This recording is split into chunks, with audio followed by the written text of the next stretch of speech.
Welcome back to Sky Creative Channel. Today, we're taking you inside 5 world-class facilities where tradition meets technology and raw materials transform into the tools and materials that power our world. Let's dive in. Welcome to the heart of one of the world's most remarkable steel-making operations. Tata Steel, founded back in 1907 in Jamshedpur, India, represents more than a century of metallurgical excellence. What you're witnessing here isn't just manufacturing, it's a symphony of fire, precision, and human ingenuity that transforms humble iron ore into the steel that builds our modern world. The journey begins deep underground, where Tata operates its own captive iron ore mines. This vertical integration, a strategy that would have made Henry Ford proud, ensures consistent quality from the very start.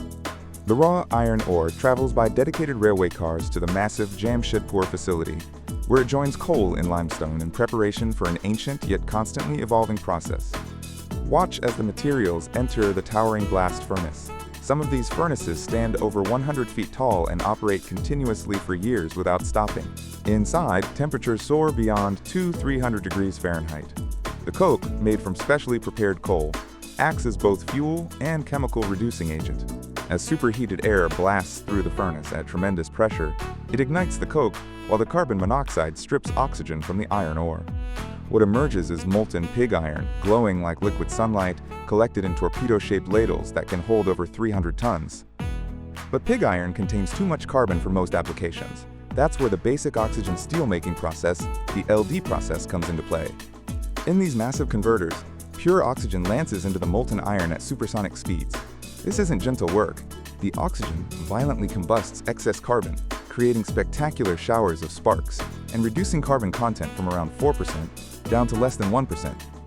Interestingly, this process also generates enormous heat, so scrap steel is added to moderate the temperature. The refined steel then moves to the continuous casting machines. Here's where modern technology really shines. The molten steel pours into water-cooled copper molds, beginning its transformation from liquid to solid. As it emerges, the steel forms into massive slabs, some weighing 30 tons or more, moving continuously through the caster like a glowing river gradually freezing solid. This continuous casting technology, perfected in the 1960s, replaced older ingot methods and dramatically improved efficiency and quality. Next comes the hot strip mill, a facility stretching nearly a mile long. The steel slabs, reheated to 200 degrees, pass through a series of massive rolling stands. Each stand reduces thickness while increasing length. Imagine rolling pizza dough, but with 20-ton slabs of glowing steel. The hydraulic pressure involved is staggering, measured in thousands of tons. By the time the steel exits the final stand, what started as a 10-inch thick slab has become sheet steel thin enough for automobile bodies, all while traveling at speeds up to 50 miles per hour. Finally, some products receive galvanizing treatment, where the steel passes through a molten zinc bath. This creates that silvery coating you see on highway guardrails and barn roofs. Protection that can last 50 years or more. Tata Steel's commitment to innovation shows in their recent achievements. Their H-blast furnace recently exceeded 50 million tons of production without major repairs, a first in India. They're also pioneering the use of biochar as a partial replacement for fossil fuels, pointing toward a more sustainable future, while honoring the tradition of steelmaking that has powered human progress for millennia.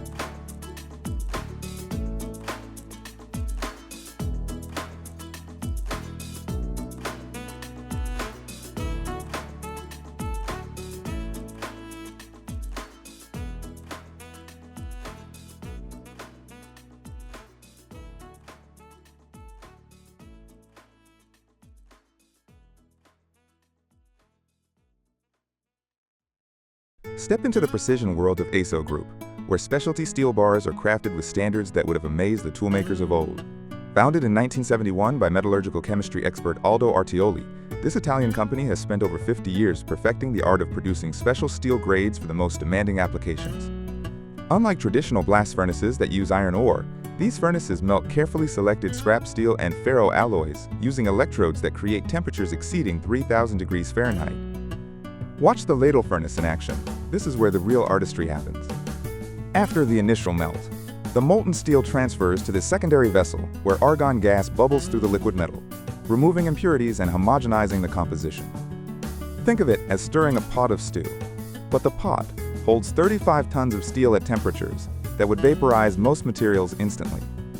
The addition of carefully measured alloys at this stage allows ASO to create steel grades tailored to specific customer requirements. Some aerospace grades might contain a dozen different elements, each precisely controlled to within hundredths of a percent. For the most critical applications, ASO employs vacuum arc remelting, a technology that would have seemed like science fiction to steelmakers just 50 years ago. The solidified steel ingots become electrodes in a specialized furnace operating under near-perfect vacuum. As an electric arc slowly melts the electrode, droplets fall through the vacuum chamber into a water-cooled copper mold below. This remelting process eliminates microscopic inclusions and gas pockets that could become failure points in service.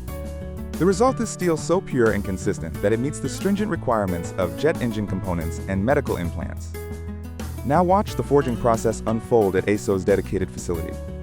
The ingots, heated to precisely controlled temperatures in massive furnaces, move to forging presses capable of exerting two 850 tons of force. The press doesn't just squeeze the steel, it fundamentally transforms its internal structure.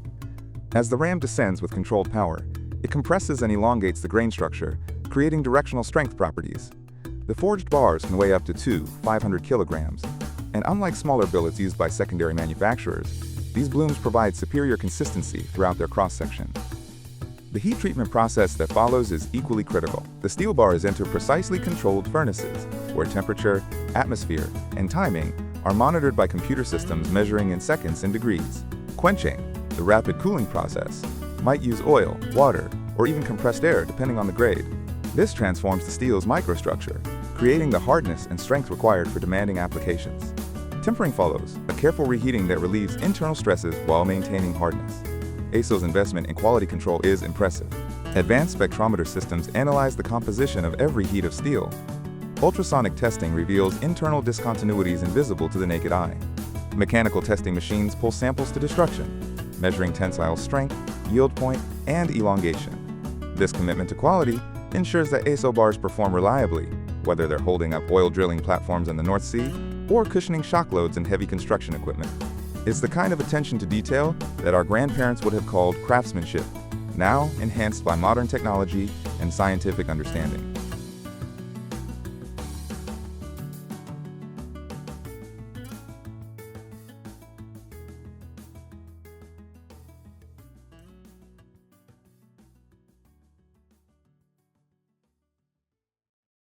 Let's explore the fascinating world of shipping container manufacturing, those ubiquitous steel boxes that have revolutionized global commerce since Malcolm McLean's breakthrough innovation in 1956.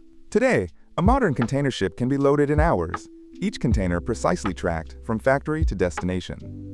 Companies like Magellan Maritime Services, founded in Hamburg in 1995, now manage fleets of over 180,000 containers. But let's see how these remarkable boxes are actually made. The process begins with massive rolls of Corten steel, a special weathering steel that develops a protective rust-like appearance that actually prevents deeper corrosion. These coiled sheets, weighing several tons each, feed into precision laser cutting systems that slice them into panels with tolerances measured in millimeters. The laser beam, intensely focused and computer-controlled, cuts through quarter-inch steel like a hot knife through butter, leaving edges so precise they require no additional machining. Next comes corrugation, a process that transforms flat steel sheets into panels with that distinctive wave pattern you see on every container. It's a principle that dates back to ancient architecture, but here applied with modern precision. Massive stamping presses, exerting hundreds of tons of pressure, form these corrugations in seconds. The wave pattern is carefully designed, too shallow and the panel lacks strength, too deep and it becomes difficult to handle and weld. Watch the sandblasting operation, where steel shot propelled at high velocity strips away mill scale and surface contaminants.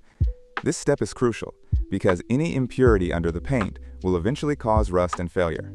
The clean steel emerges with a slightly roughened surface that paint can grip tenaciously. Within hours, exposure to air would cause surface oxidation. The panels receive their primer coat in automated spray booths. This zinc-rich primer acts as a sacrificial layer, protecting the steel even if the top coat is scratched.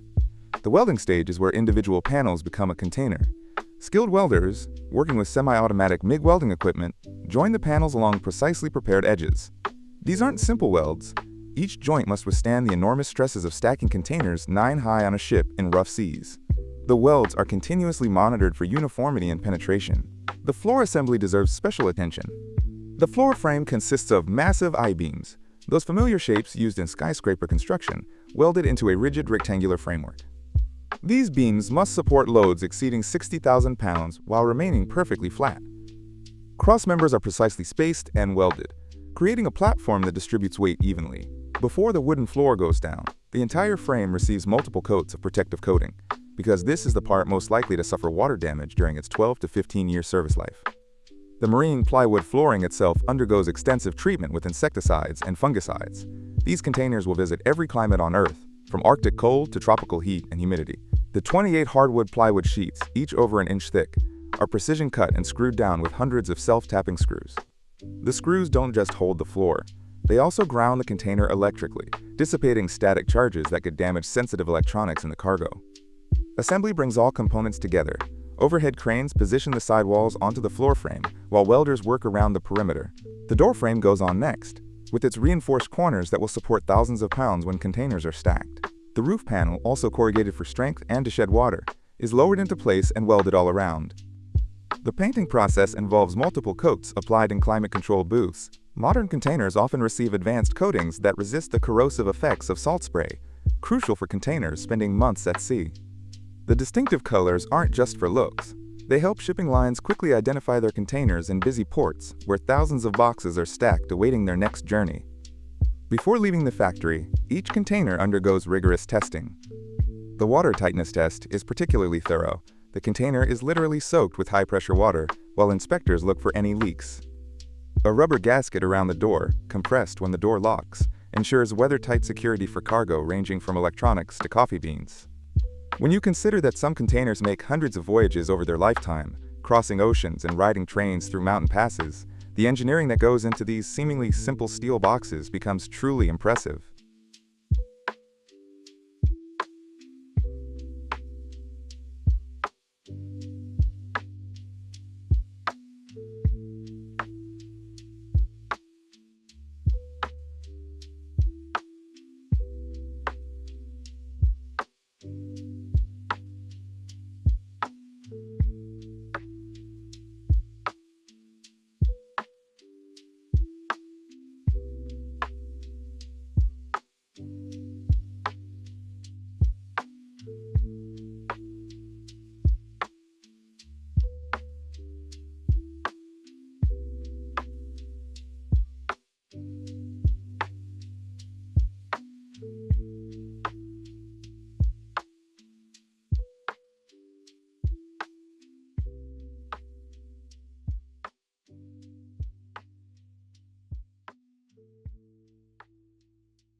Welcome to GMW Taiwan, where the invisible force that powers our modern world takes physical form.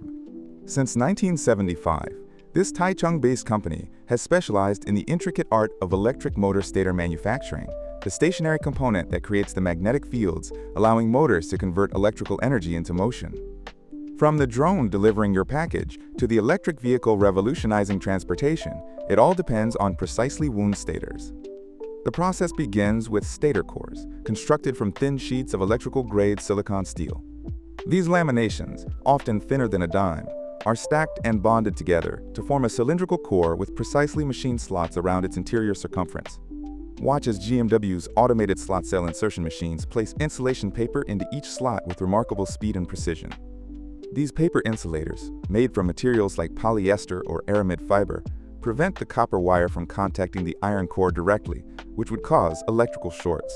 The paper must fit perfectly. Too loose and it could shift during operation. Too tight and it becomes difficult to insert the wire. Now comes the heart of the process, the winding itself. GMW's vertical winding machines are engineering marvels. A needle carrying copper wire feeds through the slots in a programmed pattern, laying down turns of wire with metronomic precision. The coil-forming machines that follow are equally impressive. The loose wire ends emerging from the stator must be bent and shaped into precise configurations for electrical connections. These forming operations, once done by hand with simple jigs, are now performed by servo-controlled bending mechanisms that can create complex three-dimensional shapes repeatedly with perfect consistency. The form coils not only look professional, they also ensure proper electrical clearances and mechanical stability. Next comes the lacing operation, where the coil ends are secured with special cord to prevent movement during motor operation. Think of it like lacing a shoe, but with engineering precision. The lacing cord, typically made from heat-resistant polyester, is applied in specific patterns that bundle the wires together while allowing for thermal expansion. GMW's automated lacing machines can complete a stator in a fraction of the time manual lacing would require, with superior consistency. As traditional automotive plants retool for electric vehicle production, they're turning to companies like GMW for the specialized equipment needed to manufacture motors efficiently and reliably, continuing a proud Taiwanese tradition of manufacturing excellence that has made the island a global technology powerhouse.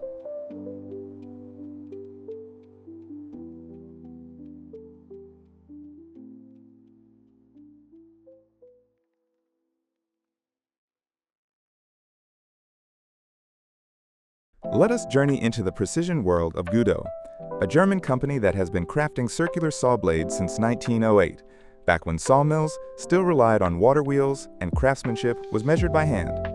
Today, over a century later, GUHDO combines that heritage of quality with cutting-edge technology to produce saw blades that represent the pinnacle of woodworking tool engineering. GUHDO's premium cold-rolled steel containing specific amounts of chromium and carbon. Cold rolling, as opposed to hot rolling, produces steel with superior flatness and consistent mechanical properties. This steel arrives in large sheets, already heat-treated to precise hardness specifications. Modern CNC laser cutting systems slice these steel sheets into circular blanks with breathtaking precision. The laser beam, focused to a point smaller than a human hair, cuts at speeds measured in feet per minute while maintaining tolerances of a few thousandths of an inch. Each blank receives its center arbor hole and expansion slots in this same operation. Those expansion slots aren't decorative, they allow the blade to expand and contract as it heats during cutting without warping. Their design, including length, width, and placement, results from decades of engineering experience and computer modeling. The heat treatment process that follows is absolutely critical.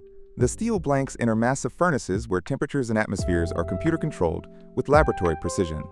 The heating cycle might take several hours, bringing the steel to exactly the right temperature.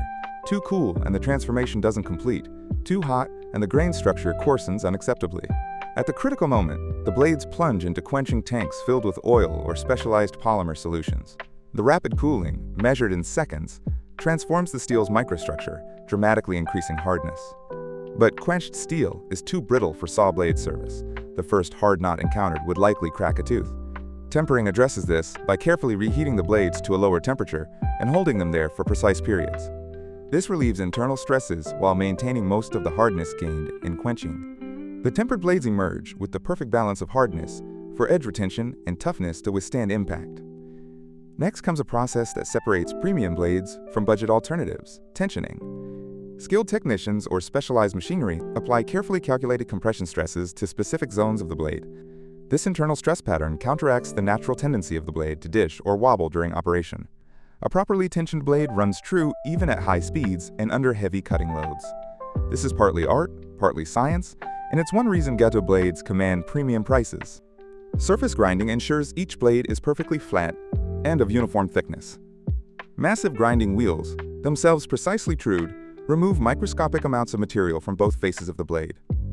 The grinding process generates considerable heat, so coolant constantly floods the work area. The finished surface isn't just smooth.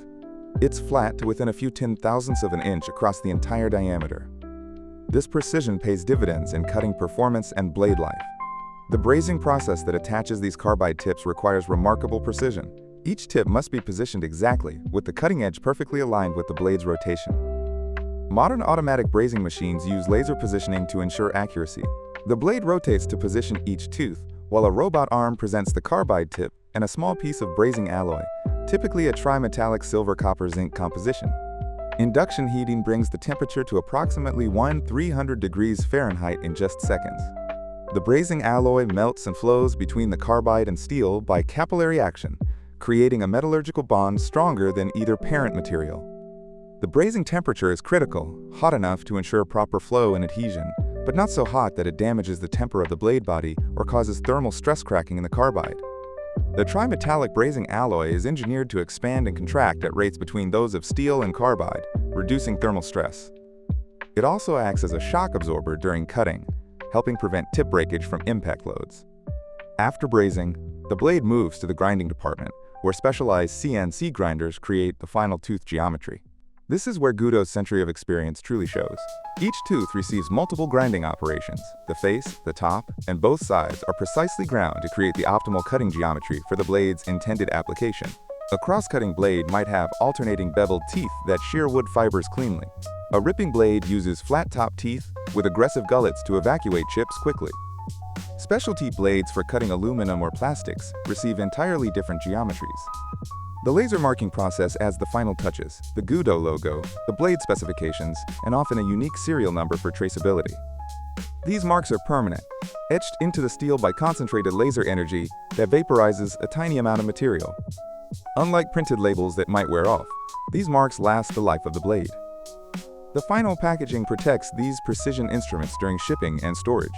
Individual blade sleeves prevent tooth damage, while the packaging includes detailed specifications and recommended applications. When a craftsman opens a GUHDO blade, they're not just getting a cutting tool.